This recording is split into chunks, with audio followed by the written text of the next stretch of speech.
So who are the top contenders? Who is on the list that Senator Schumer referred to? Carrie Severino is Chief Counsel and Policy Director at Judicial Crisis Network, and she joins us tonight. Carrie, thanks for coming on.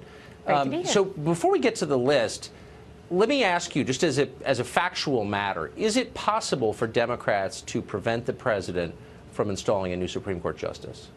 Look, right now the Republicans control the Senate. They have 51 votes. That's all they need to confirm a Supreme Court nominee. And what I predict is we get a nominee who's basically Gorsuch 2.0. Same playbook of find someone who has got great judicial experience, is fair, is balanced, has bipartisan and broad public support. I don't see how they could possibly get the votes to stop a nominee like that. And I think that's excellent, because that's exactly why the American people put President Trump in this position tonight. They wanted someone who would be honoring the Constitution and the laws that way. So you're confident that with Senator McCain out dealing with his illness, and that the president would get the full support of every Republican in the Senate, and that there would be enough Republicans present for a quorum to get this through?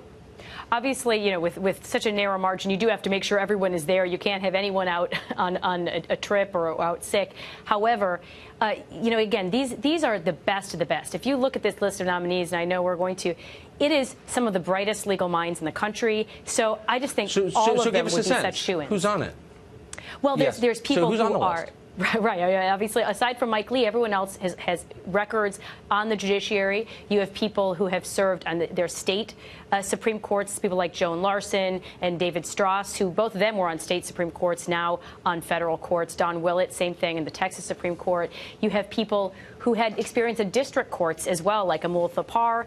And then you have people who've spent years, for example, Brett Kavanaugh in the D.C. Circuit, lots of experience in administrative law and one of the longer records of the judges. So these are really some of the stars of the federal and state judiciaries. And I think any one of them would be an amazing replacement for Justice Kennedy.